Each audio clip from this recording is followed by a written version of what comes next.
बिस्मिल्लाहिर्रहमानिर्रहीम। अस्सलाम वालेकुम नाज़रीन। आज हम बनाएंगे फ़िश फ्राई एक नए अंदाज़ में। तो चलिए स्टार्ट करते हैं। सबसे पहले एक बाउल में लेंगे मैदा। तो मैंने 1 कप मैदा डाल दिया है।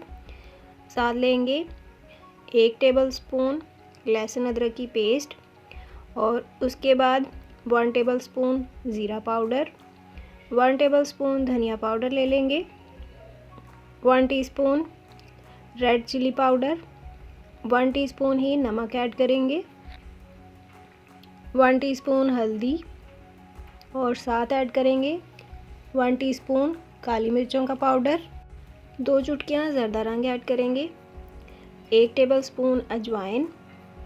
अब इन सारी चीज़ों को अच्छे से मिक्स कर लेंगे और उसके बाद बाकी चीज़ें ऐड करेंगे। तो ड्राई इंग्रेडिएंट्स को हमने मिक्स कर लिया है। अब ऐड करेंगे आधा कप दही और उसके बाद ऐड करेंगे सरसों का तेल। तो मैंने 1/4 कप सरसों का तेल ऐड किया है।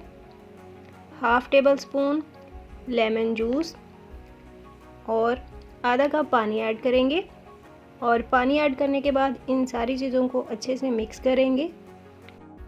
और यहाँ पे नए नाज़रीन से गुजारिश है कि प्लीज़ मेरे चैनल को सब्सक्राइब करें और साथ लगे हुए बेल आइकन को प्रेस करें ताकि नई और सुपर यमी रेसिपीज़ के नोटिफिकेशन सबसे पहले आपको मिलें। तो हमने आधा कप पानी डाल के इन सारी चीज़ों की अच्छी सी पेस्ट तैयार कर ली है। इसको साइड पे रखेंगे और अब लेंगे फ़िश।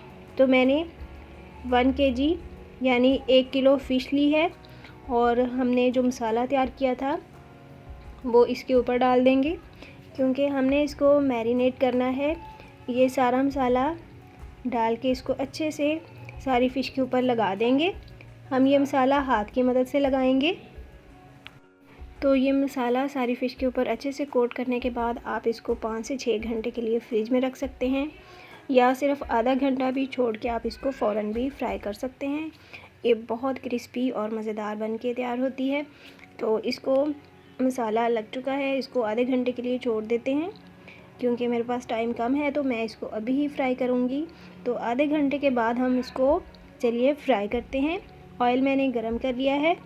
तो इस तरह से ऑयल को अच्छे से गरम करना है और उसके बाद इसको मीडियम फ्लेम पे फ्राई करेंगे। तकरीबन 7 से 8 मिनट के अंदर ये फ़िश फ्राई हो जाएगी। 4 से 5 मिनट एक साइड से फ्राई करने के बाद इसकी साइड चेंज कर लेंगे। तो दूसरी तरफ से भी इस तरह से फ्राई कर लेंगे। तो देखें बहुत ही अच्छा सा कलर आ चुका है, फ़िश फ्राई हो चुकी है। बाकी सारी फ़िश को भी इसी तरह से फ्राई कर लेंगे। तो हमारी सुपर क्रिस्पी और सुपर यमी सी फ़िश तैयार है। अभी मैंने थोड़े पीसीस ही फ्राई किए हैं, बाद में बाकी पीसीस फ्राई कर लूँगी। लेकिन अभी मैं आपको दिखाती हूँ एक पीस तोड़ के कि ये ऊपर से कितनी क्रिस्पी और अंदर से बहुत ही सॉफ्ट और जूसी बन के तैयार होती है। मुझे उम्मीद है आपको ये रेसिपी पसंद आई होगी, इसलिए ज़रूर ट्राई कीजिएगा। मेरी वीडियो को लाइक कर दीजिए। अल्लाह हाफिज़।